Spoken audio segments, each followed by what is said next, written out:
Bien, ¿se ve ahí la presentación? Sí, sí. Bien, ¿se escucha bien? ¿Todo bien? Todo bien. Bueno, arrancamos. Bueno, hoy vamos a ver un poquito de comunicaciones satelitales. Vamos a tener que ir medio rápido. Después, si alguien se queda con alguna duda, la tratamos de evacuar otro día, si no por privado. Porque esto es como para un curso de 15 días, en realidad. Traté de achicar lo más que se pudo para hacerlo entrar en una hora. Así que bueno. Pero bueno, dentro de las redes, Eh, un enlace satelital es otro dispositivo de red con el que me puedo encontrar, tanto en una empresa como en estaciones móviles, que ahora se usa mucho, por ejemplo, en los registros civiles móviles, donde hacen los documentos en el acto. También he visto algunos, en otros países, camiones que llevan cajeros automáticos con su propio enlace satelital para eventos como ferias, conciertos y demás. Así que no sería loco llegar a una empresa y encontrarnos con un enlace satelital. Y bueno, tenemos que conocer un poco todo el funcionamiento del enlace satelital, desde las estaciones terrenas, o sea, las que están en tierra, hasta el satélite, para tener muchos recaudos y evitar una serie de problemas legales importantes. Para entender cómo funciona un satélite, primero vamos a ver lo que sería una repetidora. Una repetidora es un equipo que se instala por lo general en alguna altura o sobre alguna torre, que me va a posibilitar, por ejemplo, una comunicación de radio entre dos equipos que no se estarían viendo.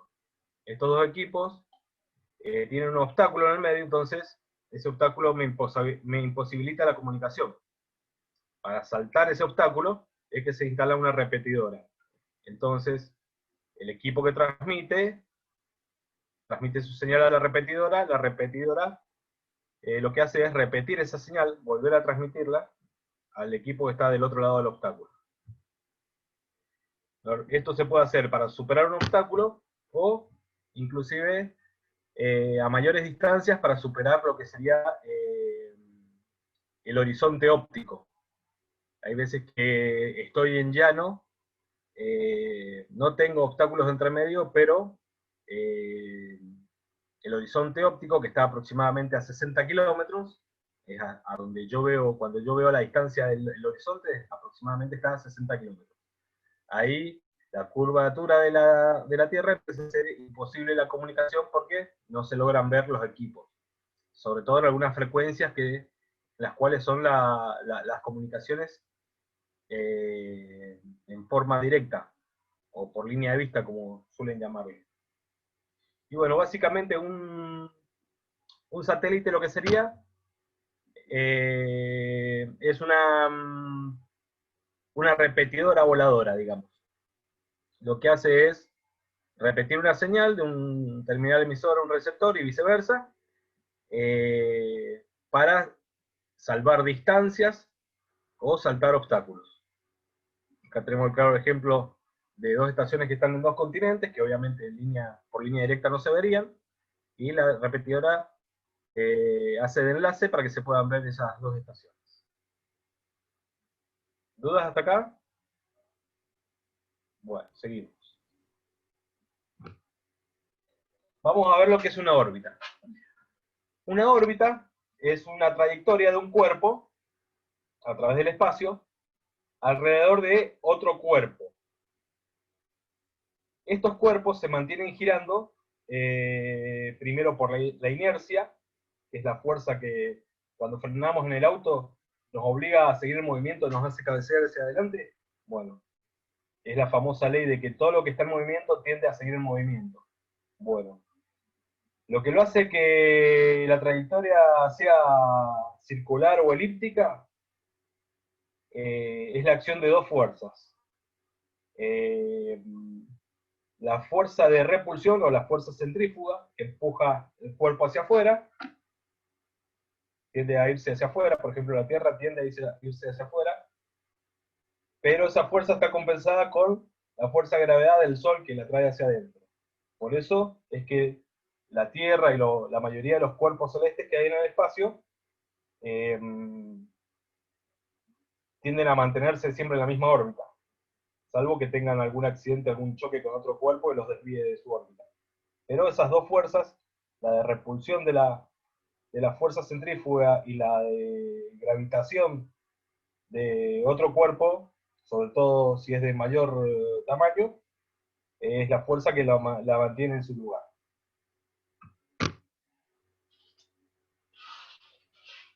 Los satélites, mal llamados satélites, porque en realidad deberíamos llamarlos satélites artificiales, porque satélite es todo aquel cuerpo que se encuentra girando alrededor de un planeta.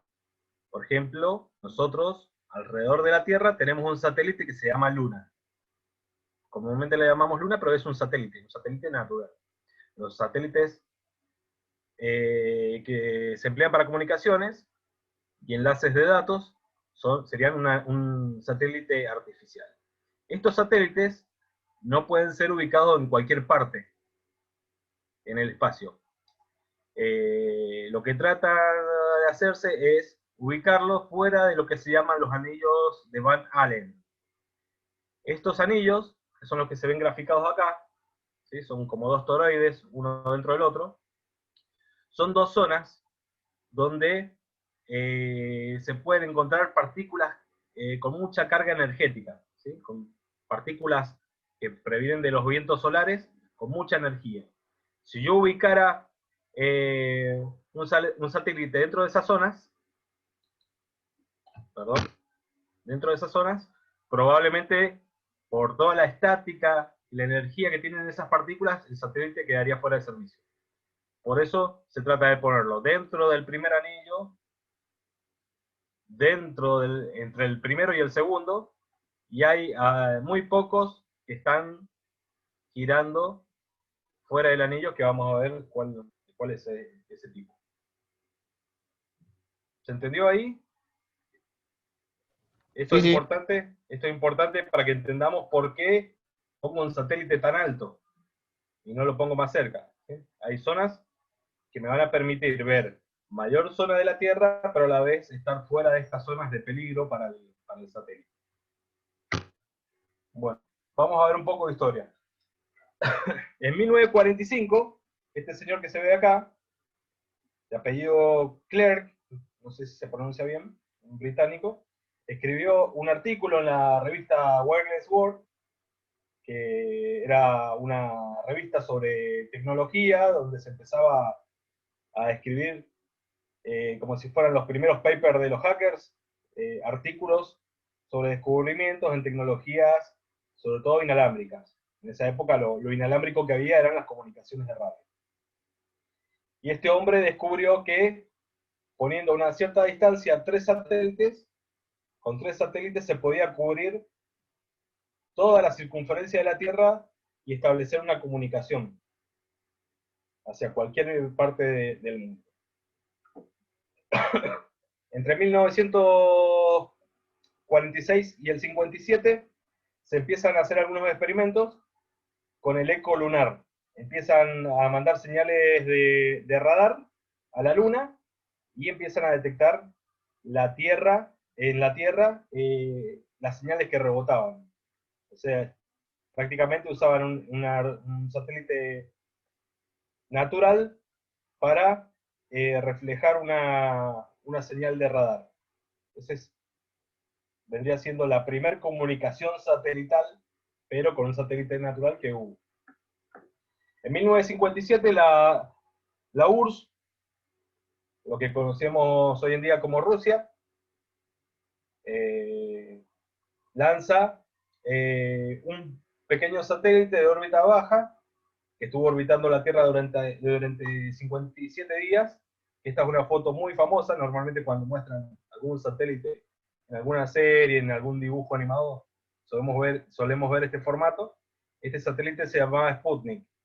Este satélite, bueno, como les decía, dio vueltas durante 57 días hasta que fue atraído totalmente por la gravedad de la Tierra y cayó a la Tierra y se destruyó. Pero en esos 57 días se encargó de tomar mediciones atmosféricas de todo tipo, a gran altura, y con esas antenitas transmitirlas a Tierra. En 1960, la NASA, junto con la Marina de los Estados Unidos, empieza a experimentar con algo similar a lo que se hacía con la Luna. Empezó a usar un repetidor pasivo que básicamente era un globo recubierto de aluminio, que lo elevaban y lo usaban para reflejar una señal de radio. Hacían el mismo efecto que se hacía años antes con la Luna. En 1962 se pone en órbita el primer satélite de comunicaciones, casi geoestacionario. Ya vamos a ver qué es un satélite geoestacionario, que duró mucho tiempo en órbita y fue el primero en emplearse para comunicaciones. En 1963 aparece el SYNCOM-2, también un satélite de comunicaciones, que fue mejorado en cuanto al cálculo de su posición en el espacio. Por eso fue considerado el primer satélite geoestacionario. Geoestacionario significa que se mueve acompañando el movimiento de la Tierra, o sea que yo lo veo permanentemente en una posición fija.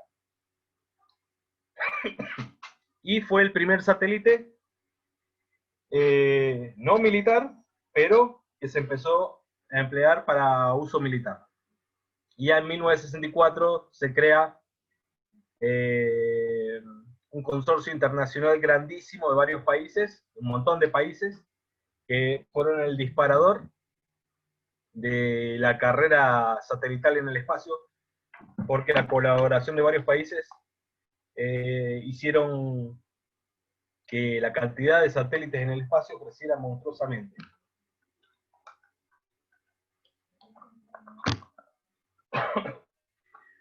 Bueno, dentro de lo que son órbitas en las cuales puedo aparcar un satélite, existen estos 4 tipos. En rojo vemos la órbita geoestacionaria, que es la que le decía, donde se posicionan los satélites que van acompañando el movimiento de la Tierra para que nosotros lo veamos fijo permanentemente. Imagínense que si el satélite estuviera pasando como loco alrededor de la Tierra, yo tendría que estar moviendo mi antena parabólica permanentemente. Sin embargo, nosotros vemos las antenas quietas en todos lados. Para causar ese efecto, se sacan cálculos súper precisos, en los cuales se tiene en cuenta no situarlos dentro de los anillos de Van Allen, y lograr una distancia y una velocidad que permita equiparar la fuerza de gravedad de la Tierra con la fuerza centrífuga que la empuja hacia afuera. Imagínense lo preciso que tienen que ser los cálculos para que se cumplan todos esos requisitos, que esté fuera de los anillos, que no sea tan atraído por la gravedad, que no sea repelido hacia el espacio por la fuerza centrífuga, y que vaya a una velocidad en la cual pueda ir acompañando un punto fijo en la Tierra. Después tenemos acá dibujada en forma vertical, no necesariamente tiene que ser vertical, puede estar en cualquier plano, son las órbitas bajas. Órbitas que van de los 640 hasta los 1600 kilómetros de altura. ¿Sí? Todas estas distancias que estoy marcando desde la superficie de la Tierra. Desde la Tierra a nivel del mar. Bueno, en estas órbitas suelen situar, por ejemplo, los satélites de GPS. Cuando yo activo un GPS o activo el GPS del celular, veo por momentos 3 satélites, por momentos 5, porque se van moviendo permanentemente. Cuando salgo de la cobertura de un satélite, ya estoy entrando dentro de la cobertura de la otra, porque estos satélites sí se mueven a gran velocidad. Imagínense que están muy cerca de la Tierra, así que lo tengo que mover a gran velocidad para que no caigan a la Tierra. ¿Dudas hasta ahí? Bien. Si no, no preguntan, interpreto que no. Después tenemos, acá en forma inclinada, las órbitas MEO, que serían las órbitas medias, que rondan los 9.600 hasta los 1.200 kilómetros aproximadamente. Ahí suelen situar los satélites de telefonía satelital. Esos satélites esos teléfonos que los abren en cualquier parte del mundo, levantan la antena gruesa esa, o que vemos en algunas películas de guerra, bueno, también trabajan en forma parecida a lo que es el GPS. Entra en cobertura, o parecido a la telefonía celular cuando estamos en movimiento. Yo si voy en movimiento en un auto, salgo de la cobertura de una antena y entro en la cobertura de otra. Bueno, lo mismo pasa con estos satélites. Los satélites también se van moviendo. Cuando salgo de la cobertura de una, mi teléfono satelital ya se está conectando a otro. Se ponen en órbitas medias para que estos satélites permanezcan más tiempo encima de mi cabeza cuando yo me quiero conectar. Y por último, las órbitas elípticas. Las órbitas elípticas, fíjense que está más extendida hacia arriba que hacia abajo. Estas órbitas las suelen emplear los países del norte, que están muy al norte o muy al sur, o sea, los países que están a muy altas latitudes, muy alta latitud sur o muy alta latitud norte. ¿Para qué se hace esto? Para optimizar el uso del satélite. Al ser elíptica la trayectoria, el satélite va, supongamos, esto sería la órbita de un satélite ruso.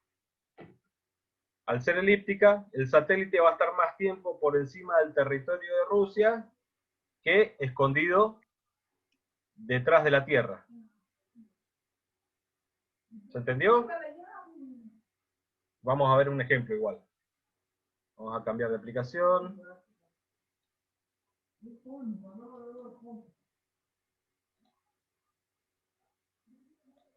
Bueno. ¿Le suena ese mapa? Y en esto, ahí se vería nuestro territorio. En Buenos Aires ya está llegando la noche, acá tenemos un poco de luz todavía. Bueno, nos vamos a alejar un poco. Todos esos puntos blancos que ven ahí, como pelusas, son satélites. ¿Ven ese cinturón que se ve alrededor del planeta? Esos serían los geoestacionarios. Los que están más adentro serían los de órbita media, y los que están más pegaditos, acá en la nube esta que se ve, blanca, serían los de órbitas bajas, los de GPS. Tenemos GPS, por acá tenemos telefonía satelital, y acá los geoestacionarios. A ver, vamos a alejar, en el anillo este blanco, que se alcanza a ver, ahí estamos viendo el planeta desde abajo, el blanco. De acá yo les he buscado un satélite ruso. Acá estaría Rusia, Polo Norte, Rusia, y si se fijan, la elipse hace que el satélite permanezca más tiempo sobre el territorio de Rusia que escondido detrás de la Tierra. Por eso es que se sitúan en órbitas elípticas. Pero tiene momentos en que no se pierde, digamos, la señal de ese satélite. Exactamente, pero lo que hacen es emplear varios satélites. Claro, pero para no usar tantos usan esa onda elíptica. Claro, optimizan. Ajá. En vez de hacer una órbita redonda y poner 10 satélites, a lo mejor ponen 3 nada más, y cuando hay uno escondidito por acá, los otros 2 están por acá arriba. ¿Mm? Ese puntito verde que se ve es el satélite que figura acá. Un nombre raro en ruso que no. Monlilla, no sé si se pronunciará bien así. Ese puntito verde que se ve ahí, ese es el satélite. Además, si nos acercamos, creo que podemos ver si está subiendo o bajando. No, tenemos que acercar mucho. Pero bueno, esa es la razón de las ondas elípticas. No es un capricho, sino que es para hacer permanecer al satélite el mayor tiempo posible por encima de su territorio.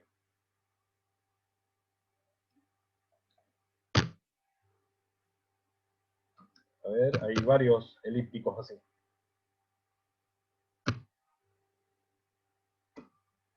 ¿Ven? Hay un montón de elípticos ahí. Esos, la mayoría son rusos. Fíjense que están hacia el norte. Hacia el sur no hay casi nada. No hay una potencia que tenga todo el espacio lleno de satélites en órbitas geoestacionarias. Y bueno, y se ve que también tienen uno en órbitas elípticas.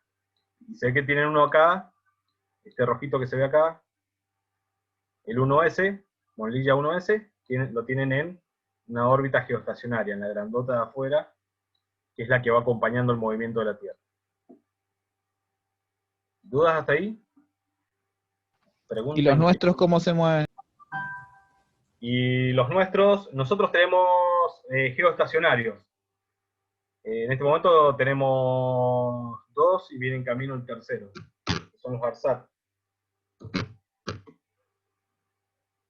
ARSAT 1 sería el trazo verde ese. Ahora vamos a escribir el nombre completo así me borra el resto. ARSAT 1. Ahí lo vemos. Miren, a ver, quiero mostrarles algo. Ahí me posiciono frente al puntito y fíjense hacia dónde estoy apuntando cuando me acerco. Hacia la franja de la Tierra donde estamos nosotros. Va acompañando siempre el movimiento, así que el satélite siempre ve esto. Siempre ve hacia nuestro territorio. Ahí me alejo. Me perdió el puntito, acá está. ¿Será que siempre cubre, digamos, esa cara de la Tierra? Claro, por eso yo apunto una antena y no la muevo más. Porque al ir acompañando el movimiento de la Tierra, el satélite siempre está viendo hacia el mismo lugar. Si no, si estuviera pasando como loco, yo tendría que estar siguiéndolo con la antena. Tendría que poner un tipo ahí que mueva la antena permanentemente. Y las geoestacionarias son las que más alejadas tienen que ir para que no, digamos, no ir tan rápido. Que son las que se ven acá. Este es un geoestacionario. Son las más alejadas. Exactamente. Hay otras más alejadas. Vamos a ver. Vamos a borrar acá si las veo mejor, que esté en color.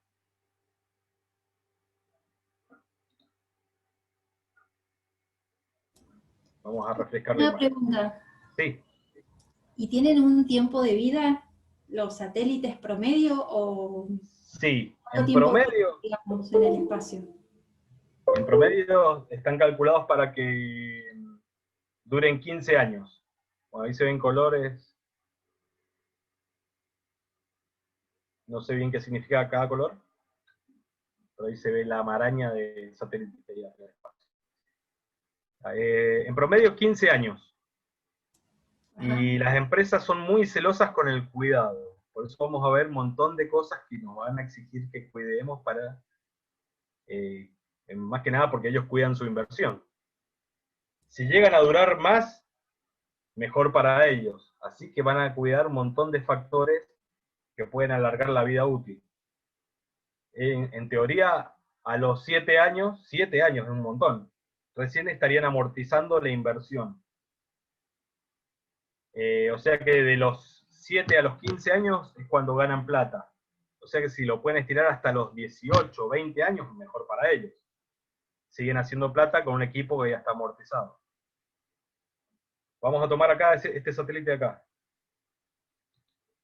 Bueno, miren qué órbita más alejada que tiene la Tierra, rarísimo. Estos satélites son de investigación, están muy alejados de la Tierra. Ahí está, ahí se alcanza a ver perfecto. Muy alejados de la Tierra. Y pueden estar en el mismo plano que los geoestacionarios o en otros planos. Estos satélites normalmente lo que hacen es, cuando se alejan de la Tierra, toman datos y fotos iba a decir países, de planetas lejanos, y cuando vuelven y se acercan a la Tierra, lo transmiten todos esos datos y fotos a la Tierra. Eso es lo que están haciendo permanentemente. Obviamente estos demoran mucho más en dar la vuelta a la Tierra. Pero la intención de este tipo de órbita es eso, alejarse lo más posible de la Tierra para tomar datos o imágenes de países lejanos, planetas lejanos, y cuando están cerca de la Tierra, retransmitir todos esos datos.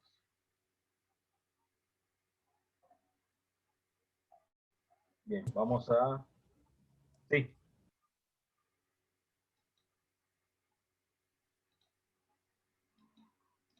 Vamos de nuevo a las placas.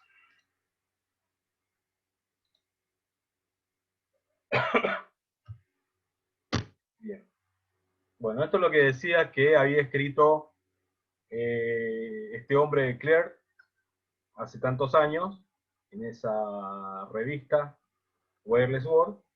Él decía que con 3 satélites, orbitando a una distancia de, más o menos redondeamos 36.000 kilómetros, se podía cubrir todo el ecuador de la Tierra y se podían establecer comunicaciones inalámbricas cubriendo todo el territorio de la Tierra.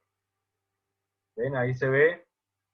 Eso que, supongamos, este puntito amarillo viene siendo Argentina. ¿Sí? Argentina va girando, porque la Tierra gira. Y este verde que va acá, miren qué rápido que va. Viene siendo el ARSAT 1. Va a esa velocidad para poder acompañar el movimiento de la Tierra.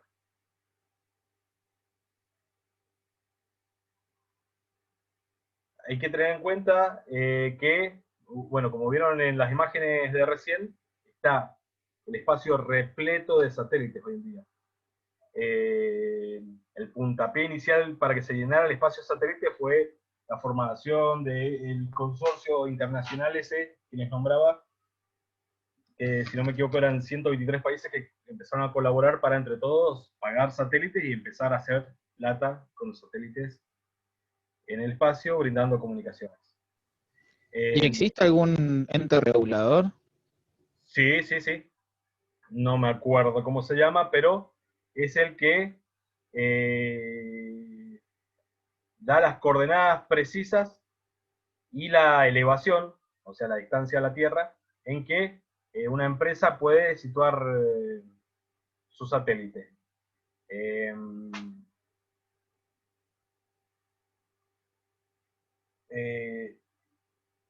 Esto se respeta muchísimo porque los satélites están muy cerca, como indican acá los datos. Entre los años 70 y 80 había un satélite cada 2 grados de inclinación. O sea, yo viendo desde la Tierra, había un satélite, si desvío mi mirada 2 grados, hay otro satélite y hay otro, y así.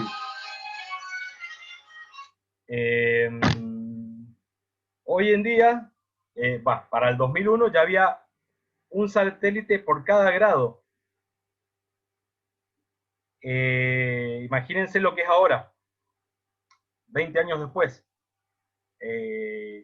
Hay satélites compartiendo la misma posición, nada más que hay unos más al norte y otros más al sur, pero están prácticamente en la misma posición que los otros. Voy a volver acá. ¿Y todavía hay lugar? Y sí, lo que pasa es que las distancias son monstruosas. Acá estos puntos están exagerados. Acá se ve un anillito de varios satélites. Las distancias son monstruosas, pero son tan difíciles de manejar, hay que hacer tantos cálculos, y no se hace manual, se hace todo por computadoras avanzadas, que lo mejor es mantenerlo lo más separado posible.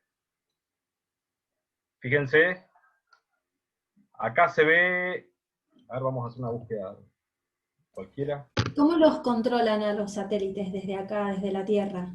Ya lo vamos a ver más adelante. Ah, bien. Ya vamos a ver toda esa parte. Ah, bien, bien. A ver.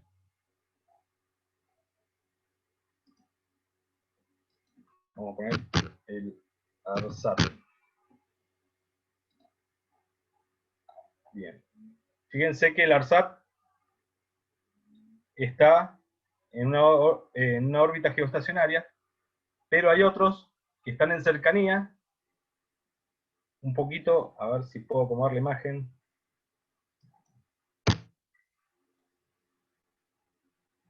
Acá se va a ver bien. Fíjense que el anillo es como ancho, llega desde acá hasta acá. Es como que se empezaron a ir. Esta era la órbita finita donde estaban al principio y se empezaron a ir un poquito más abajo. ¿Alcanzan a notar que es ancho el anillo? Sí, se nota. Eso han tenido que ser para poder posicionar satélites en la misma posición, porque supongamos, Argentina y Chile quieren poner sus satélites, lo pusieron ellos y listo.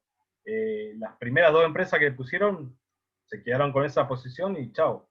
Por eso fue que empezaron a estudiar cómo desviarse un poquito más abajo o más arriba para poder estar en la misma faja o longitud del país donde necesito posicionarme. Bien. Vamos a volver. Ya lo vamos a ver bien más adelante. Esas cosas que me fueron preguntando. Vamos a ver. Bueno, la inversión que hace una empresa para poner un satélite es monstruosa. Y el gasto para ponerlo en órbita también. Por lo general, no siempre el fabricante del satélite es la misma empresa que lo pone en órbita. Hay empresas dedicadas a poner un cohete con el satélite adentro y ponerlo en órbita. Y, como les decía, es una actividad que requiere mucho cálculo y que puede fallar. Entonces, lo que suelen hacer las empresas dueñas de los satélites es fabricar un gemelo, dos satélites. Entonces, en el caso de, tengan en cuenta que para construir un satélite pasan un par de años. En el caso de que al ponerlo en órbita el cohete explote y se pierda el satélite, no tienen que esperar 2 años a construir otro, sino que ya tienen uno de repuesto y a lo mejor en 2 semanas la empresa que los pone en órbita ya está en condiciones de nuevo de mandar otro cohete al espacio con el segundo satélite. En caso de que la maniobra salga bien, que el primero salga bien, el satélite gemelo se lo venden a alguna empresa chica que no tenga los medios o el presupuesto para construirlo de ellos y que se arriesgan a hacer la maniobra con un solo satélite. Si lo pierden, pierden la inversión. Y estos satélites, aparte de demorar mucho en fabricarse, son muy costosos porque tienen que estar preparados para un montón de factores que pueden afectarlos en el espacio. Entre ellos está la fuerza gravitatoria de la Tierra, el Sol y la Luna. Imagínense que el satélite cuando pasa entre la Tierra y la Luna es como que lo agarra una persona y la tironeo con otra de los brazos. La Luna lo atrae hacia la Luna, la Tierra lo atrae hacia la Tierra. O sea que sufre un estiramiento, lo estoy tironeando. Por eso tengo que tratar de que el satélite tenga estructuras sólidas y lo más liviana posible, porque obviamente para subir un objeto al espacio me cobran por kilo. No es lo mismo subir 1 kilo que subir 800 kilos. El tamaño del cohete va a variar y bueno, me cobran en función del peso. ¿Cuánto pesa un satélite promedio? Un satélite hoy en día de comunicaciones está en los 800 kilos, 1200 kilos. ARSAT, si no me equivoco, andaba en los 800, casi 900 kilos. O sea, lo que pesa un auto.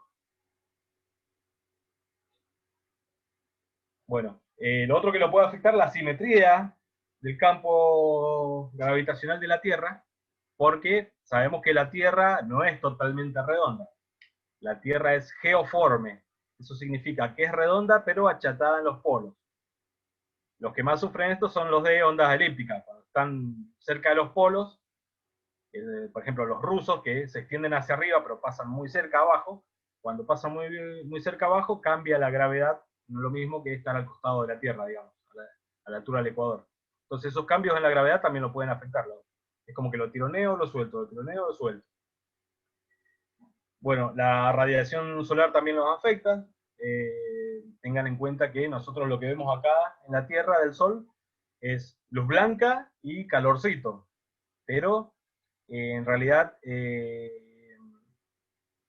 el Sol emite toda una gama de energías electromagnéticas, desde lo que es el calor, que sería lo más bajo, la frecuencia más baja, hasta rayos gamma, rayos X, pasando por luz ultravioleta, infrarroja, blanca, azul y todos los colores. O sea que todo eso lo puede afectar. Imagínense que a nosotros nos cuidan cuando nos vamos a hacer una radiografía. De que, listo, solo el paciente puede entrar para que el resto no se exponga a los rayos X de la radiografía, porque afecta a la salud y afecta a los materiales. Imagínense, y nosotros acá en la Tierra estamos protegidos de esos rayos X por la atmósfera y el campo magnético. Toda esa energía se queda en los famosos anillos de Van Allen que habíamos visto antes. Por eso son tan peligrosos esos anillos. Pero el satélite está más expuesto a todo eso. Así que tienen que usar materiales resistentes a la radiación solar. Fíjense que acá nosotros una cortina, un cartel o qué sé, una sombrilla la dejamos al sol y con el paso del tiempo se empieza hasta a desteñir. Imagínense lo que es sin la protección de la atmósfera o el campo magnético de la Tierra, estar allá afuera en el espacio. El campo magnético de la Tierra también nos afecta, porque algunas piezas pueden llegar a ser ferrosas, metálicas, de hierro, acero. O sea, eso contribuye, le ayuda a la fuerza de gravedad a traerlo hacia la Tierra. No solo lo atrae la gravedad, sino que lo atrae el campo magnético de la Tierra.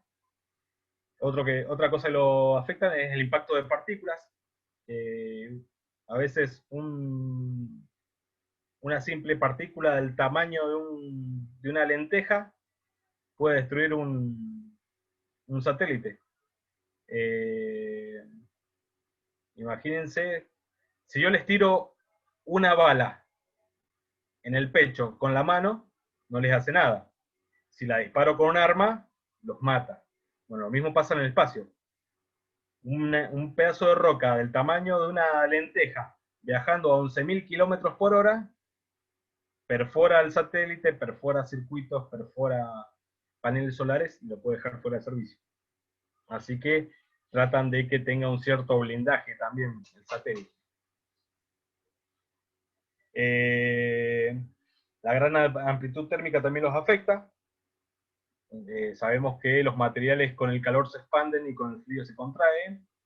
Y bueno, el satélite aproximadamente cuando le da el sol llega a alcanzar temperaturas de 120 grados, y cuando está a la sombra, que no le da el sol, llega alrededor de los 100 grados bajo cero. O sea que esos cambios de temperatura hacen expandirse y contraerse el material y puede dañar la estructura del satélite. El vacío es otra cosa que puede afectarlo. Normalmente el interior donde van los equipos y la carga útil del satélite está sellada al vacío. Porque si yo tengo aire dentro del satélite y lo saco al vacío, al espacio, donde no hay aire, ese aire que está en el interior va a hacer fuerza hacia afuera y puede dañar la estructura. Y lo otro que lo puede afectar, que ya lo había mencionado cuando les hablaba de las radiaciones del Sol, son las radiaciones infrarrojas y ultravioleta que puede recibir en forma directa del Sol o reflejada de la Luna o la Tierra. ¿Dudas hasta ahí? Seguimos. No, todavía. Bien. Para llevar los satélites a la Luna, no, al espacio, se utilizan dos tipos de lanzadores. Estos que vemos a la izquierda son los vehículos de lanzamiento prescindibles o desechables. Son un cohete que por lo general en la punta lleva el satélite, y el cohete está compuesto por varias secciones que se van desprendiendo Una vez que agota esa sección de ese combustible, se desprende para que continúe propulsando otra sección, y de esa forma lograr vencer la fuerza de la gravedad y llevarlo a una distancia en que no sea atraído por la fuerza de gravedad del satélite. Y los sistemas de transporte espacial vienen siendo el que tenemos a la derecha, este es el más conocido, que es el famoso transbordador espacial, que es un vehículo reutilizable. Si bien viaja, se pone en el espacio a través de cohetes, la nave es reutilizable. Acá en lo que sería el lomo, tiene unas compuertas que se abren y ahí va el satélite, el cual lo sacan con un brazo mecánico, lo dejan sueltito en el espacio y después con unos motorcitos de propulsión que tiene el satélite terminan de darle un retoque y ponerlo en la órbita que corresponde. Este vehículo reutilizable tiene una capacidad como para llevar un colectivo ahí atrás. Y se lo utiliza mucho para llevar, por ejemplo, secciones como laboratorios, equipos de comunicaciones y cosas así que se acoplan a la Estación Espacial Internacional, a la que subieron los astronautas hace poquito en el cohete de Elon Musk, por ejemplo. Baja eso, le hacen algunas reparaciones, sobre todo en el fuselaje, que tiene una cubierta de cerámica que lo aísla del calor intenso, las altas temperaturas que alcanza al ingresar de nuevo a la Tierra por la fricción con el aire, y ya queda listo para utilizarse de nuevo.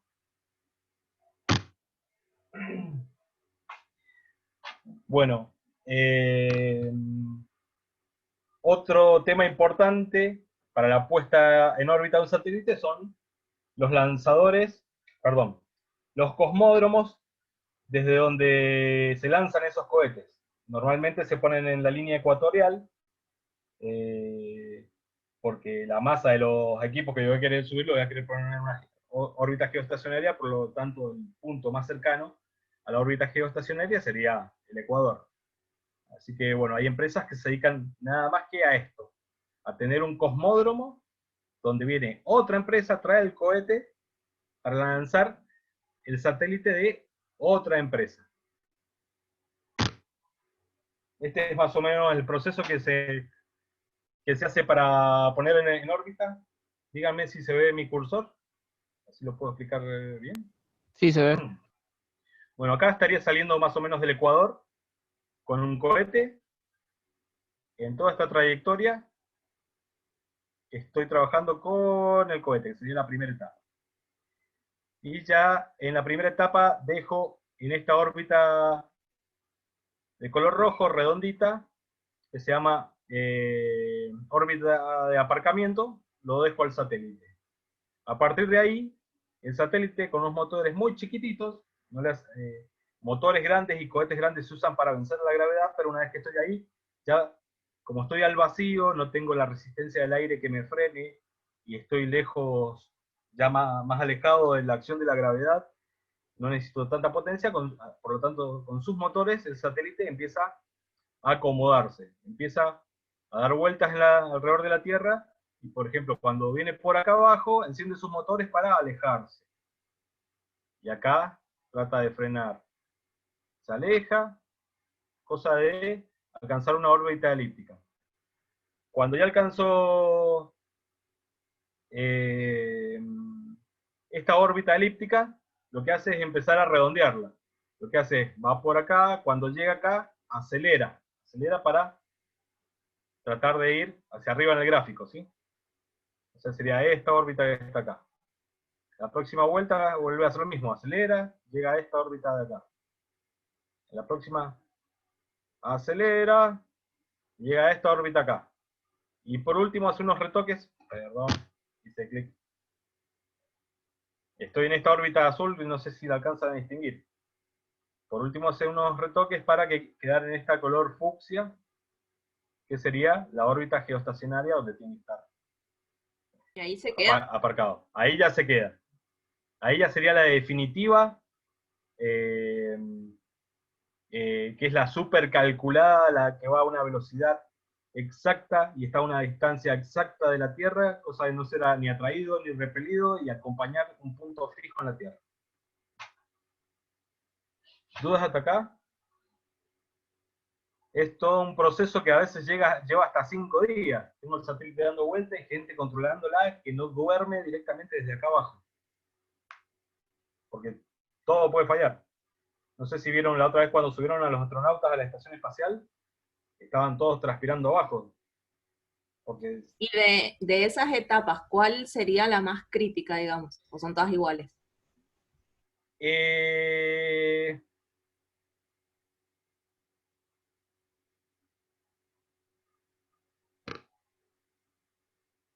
En mi opinión,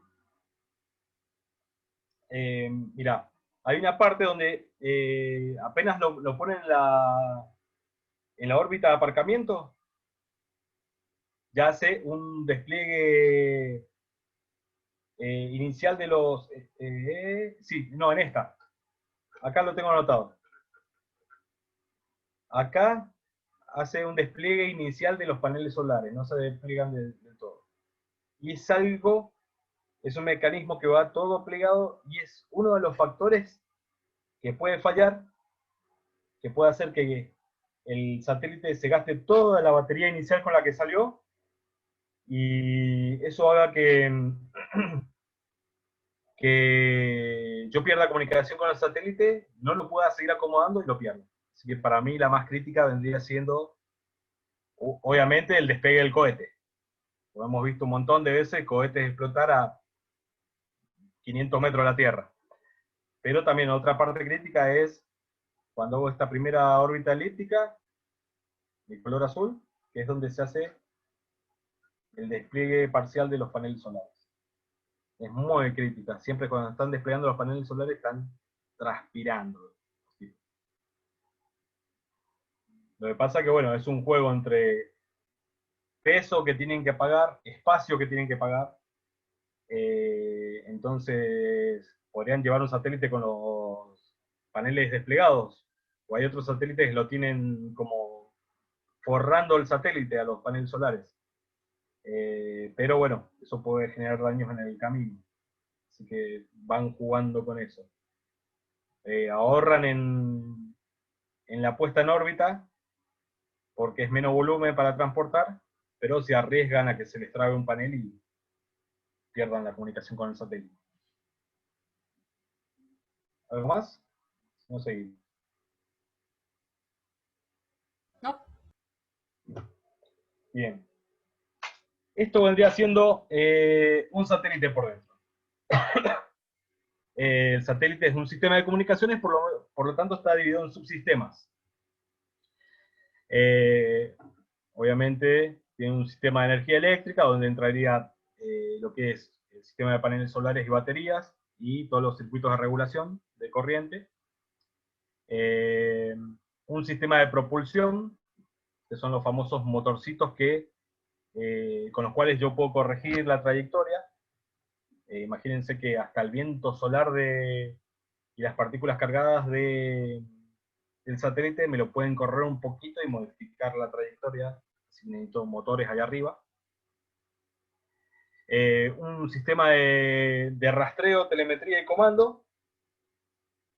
Eso es lo que me preguntaba Luciana. Con esos equipos que tiene el satélite puede informar la posición. Ahí estaría el rastreo.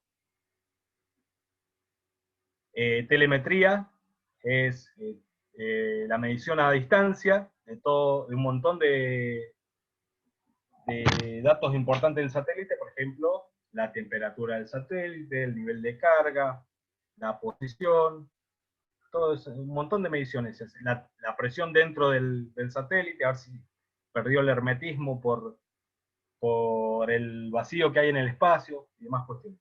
Y el sistema de comando, que es el sistema que recibe las órdenes por radio desde tierra para que se posicione, se gire, se rote y demás órdenes. Tiene un sistema de posición y orientación, que ya lo vamos a ver. Son sistemas que lo ayudan a mantenerse orientado siempre hacia una misma posición. El sistema de control térmico, bueno, tiene algunos sistemas de enfriamiento internos y otros sistemas que vamos a ver que son para reflejar el calor del sol y tratar de mantenerlo dentro de un rango de temperatura que no tenga mucha amplitud térmica el satélite. Y después, bueno, obviamente lo importante que sería la carga útil, que se le llama. La carga útil son los equipos de comunicaciones y sus respectivas antenas. Los equipos de comunicaciones entraría todo, pueden ser comunicaciones de radio, comunicaciones, canales de televisión, conexiones de datos para internet, etcétera. Todo lo que pueda hacer comunicaciones. Inclusive hasta en un satélite de esto podría poner una pequeña baliza de GPS para que me sirva en los equipos de GPS abajo también, por más que sea un geoestacionario.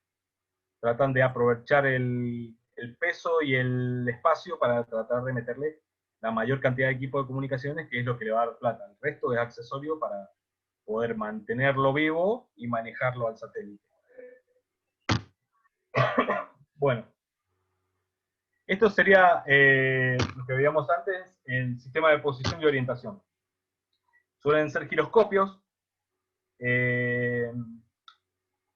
y por lo general están compuestos por ruedas que giran y que evitan que el satélite rote en cualquiera de sus tres ejes, el eje X, Y y Z.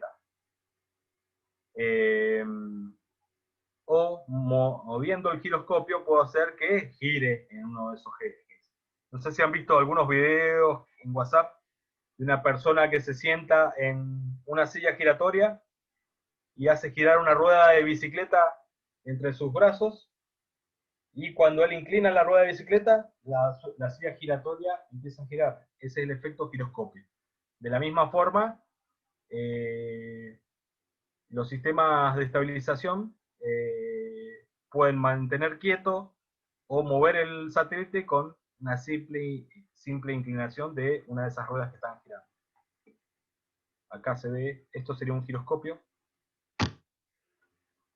Tiene una rueda en cada eje. ¿Se entendió esta parte? Si no, busco un video de esos de YouTube. No, sí. Va, Sí, yo por lo menos sí. sí, Bien. sí. Bien. El subsistema eléctrico. Bueno, arriba en la foto, donde están estas señoras que no son enfermeras atendiendo pacientes de COVID, sino que son los recaudos que se toman para el armado de un satélite, están trabajando sobre un panel solar. Miren las dimensiones. Comparen más o menos el tamaño de las personas con lo que son los paneles solares. Eso sería el panel solar de un lado. Claro, eso, ¿qué tamaño tiene más o menos? ¿Cómo es de grande? Y es variable, pero ahí por la foto yo calculo que tiene unos 20 metros de largo. 20 metros. Y debe tener el alto de una puerta, así que 2 metros de ancho. Ajá, 20 por 2. Varía con la cantidad de equipos que yo tengo que alimentar, obviamente. Che, ¿y por qué ese cuidado tan higiénico que usan? Visto que siempre con barbijo, gafas, bueno, esa red para el pelo, guantes. Bueno, mira, yo hace más de 22 años que arreglo computador. Y más de una vez se me ha quedado un tornillo suelto adentro de una notebook y la quemé. Una notebook sale hoy en día una torta de plata. 90.000 pesos una notebook nueva. Imagínense lo que sale en un satélite de esto. No se pueden dar el lujo de que una viruta de aluminio por haber hecho un agujero para un tornillo en el panel solar quede adentro y toque un circuito y lo ponga en corto y perdamos un satélite por una viruta nada más. Así que se evita el polvo, el pelo, todo tipo de contaminación que pueda llegar a causar una falla. Esto es como el efecto mariposa. Dicen que el aleteo de una mariposa puede, si se dan todas las condiciones, puede causar un huracán en otra parte del mundo. Esto es lo mismo. Es como la película, ¿cómo se llama esta película? Que se sale un tornillo y se le suelta el tronco del camión y mata a toda la gente. Destino Final. El coso final, algo así. Vieron que es muy Destino final. rebuscado. Muy Destino rebuscado. final. Un tornillo le pega en el ojo a un operario, el operario se da vuelta con el machete, corta una cuerda, hace caer una estructura metálica. Bueno, así puede pasar. Una mínima falla, una estupidez, puede hacer que la empresa pierda una inversión monstruosa. Por eso tanto recaudo. Y bueno, abajo tenemos lo que serían celdas de baterías. Si se fijan, no es la batería de un auto, son celdas que normalmente les va a sonar el material, son de níquel-cadmio, níquel-cadmio, o níquel-hidruro. Hay muchas baterías de muchos dispositivos electrónicos, o de litio puede ser, que lo que más conocemos hoy en día, las baterías de celulares, las linternas recargables hoy en día, son de litio. Estos materiales obviamente están con una altísima pureza, se cuidan igual que los paneles solares para que tengan un rendimiento máximo y mientras más pueda alargarle la vida útil a esa batería y a los paneles solares, más le voy a alargar la vida útil a mi satélite. Y voy a poder hacer más plata con la misma inversión. ¿Esto funciona solo con la energía solar? Solo energía solar. Ajá. Se alimenta con los paneles solares, tiene un circuito que regula la tensión para que cada circuito reciba el voltaje que tenga que recibir, y a la vez almacenan las baterías para cuando el satélite está en la sombra de la Tierra, cuando no le esté dando el sol. Cuando se esconde detrás de la Tierra y no le esté dando el sol, ahí empieza a Guarda usar la las baterías. energía y ahí la pone en funcionamiento. Claro, pues la Tierra va girando Ajá. alrededor del sol y el satélite también. O sea que por momentos queda a oscuras. Entonces no recibe luz solar para convertirla en energía con los paneles solares.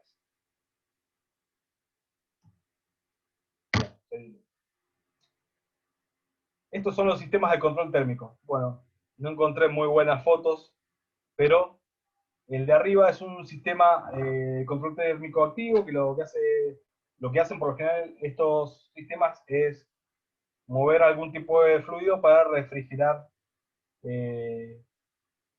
los dispositivos internos del satélite. Tratar de llevarlos de una zona fría a, por ejemplo, una pared, de un circuito que esté caliente a una pared del satélite a la que no le esté dando el sol y que esté fría, por ejemplo. Eso sería un sistema activo, parecido a la refrigeración líquida que tienen las computadoras. También se suelen poner algunos coolers o sopladores adentro para homogeneizar la temperatura dentro del satélite. Pero yo no puedo poner un cooler afuera, como por ejemplo los radiadores de los autos con su ventilador o electro, o no puedo ponerle un disipador y con un cooler como le hago a las computadoras, porque acuérdense que en el espacio no hay aire. Entonces el cooler giraría en vano, no tendría aire para echarle al disipador. Por eso es muy difícil controlar la temperatura. Sí. Se invierte mucha tecnología solo en esto, en controlar la temperatura. Y después están los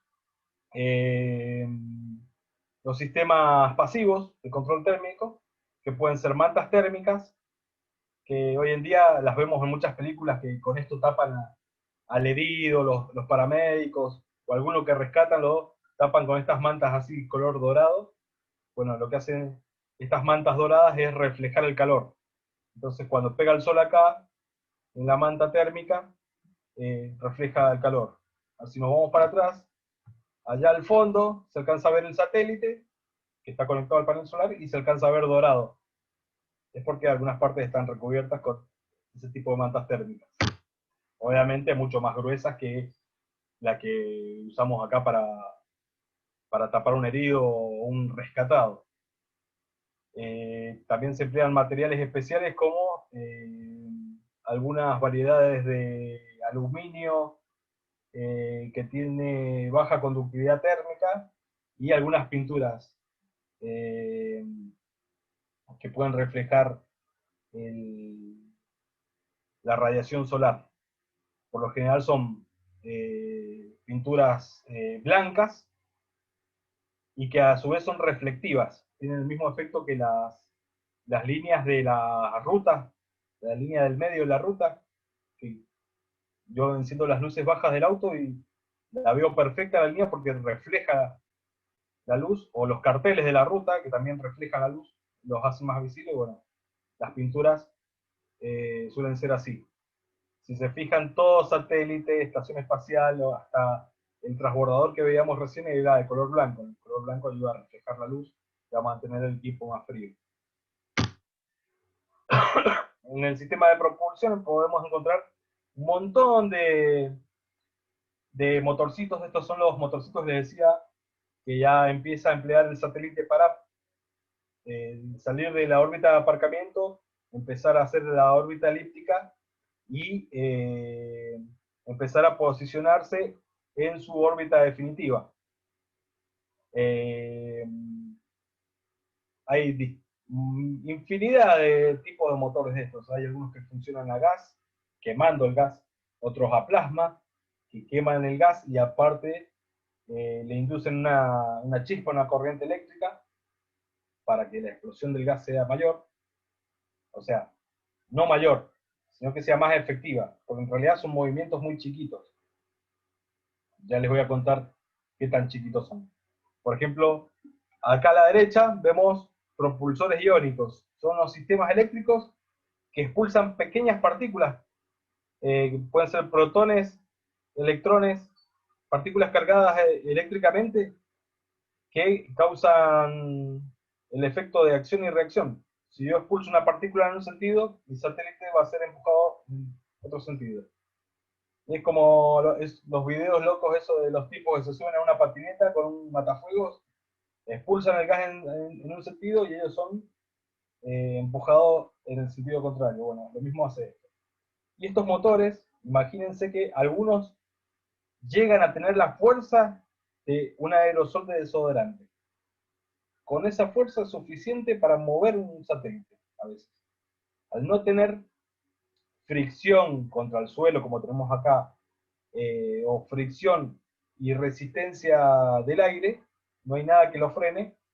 Con un solo empujón de un aerosol, yo puedo modificar la órbita de un satélite. ¿Dudas hasta acá?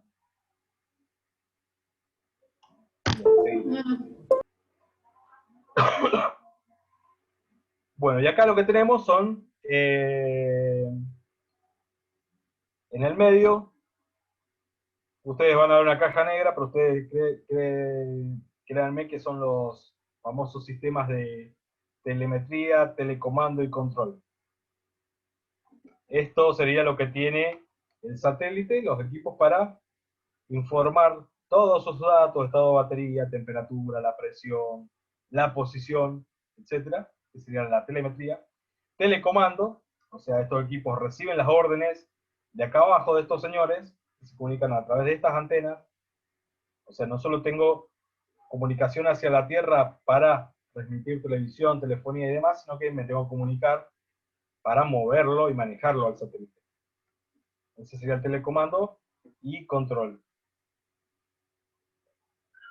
Estas serían lo que se llama estaciones terrenas de telemetría, telecomando y control, que lo solemos ver en videos y películas sobre la NASA. Un montón de gente sentada en computadora, cada uno testeando una serie de parámetros. Uno testea la temperatura, otro las cargas, otro la velocidad a la que se mueve, el otro la elevación y demás. Miren el cuidado que se le da a estos equipos. Bueno, y acá tenemos algunos ejemplos de algunos satélites conocidos. La Argentina hace mucho tiempo trabajó con este satélite, que les debe sonar el nombre, es el famoso Nahuel. El primer satélite con el que trabajamos, que no es argentino, sino que fue una maniobra, digamos, política. Es un satélite ruso que llevaba, no les quiero mentir, pero llevaba más de 15 años, no sé con exactitud cuántos, o sea que ya estaba quedando fuera de servicio. Se salía, se desacomodaba de su órbita, algunos motores de propulsión habían quedado fuera de servicio. O sea que yo, por ejemplo, para acomodarlo cada tanto, en vez de hacerlo girar a la derecha, como no podía porque ese motor estaba dañado, lo hacían girar a la izquierda y dar toda la vuelta hasta que quedaba posicionado como tenía que estar. Con todas esas mañas lo iban manteniendo para que siguiera funcionando. Sí, ¿alguien me iba a preguntar? Sí, yo iba a preguntar, cuando empieza ya a llegar al fin de la edad útil, empiezan a tener fallas. Sí, imagínate que el combustible de los propulsores no es para siempre. Las baterías, como pasa en el auto, duran una cierta cantidad de años y se empiezan a deteriorar.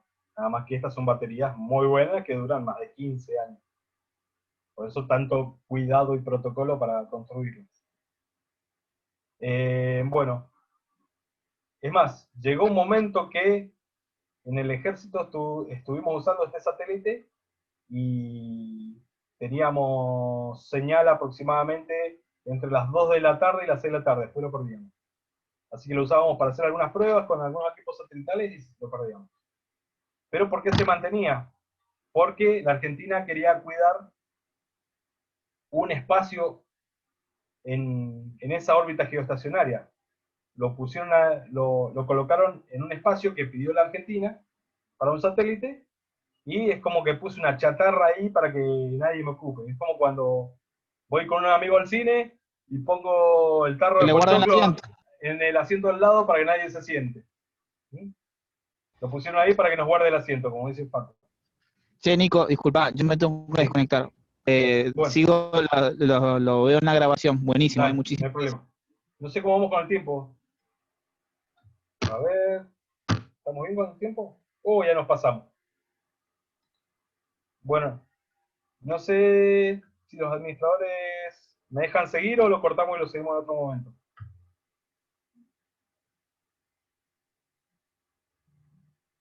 ¿Hay alguien presente? Ahí me ve el chat. Bueno, ahí me dicen que cortemos. Es mucho. Y bueno, nos copamos con los temas y nos vamos un poquito del tema. Pero bueno, la seguimos en la próxima. Bueno, muy Espero interesante, que, muchas gracias. bueno, me alegro que les haya gustado, que se hayan enganchado. Sí, Y buenísimo. todavía falta una porción importante de la clase. Bueno, nos vemos luego, chicos. Chau, chau. Nos vemos, adiós. Chau, chau. Gracias. Chao.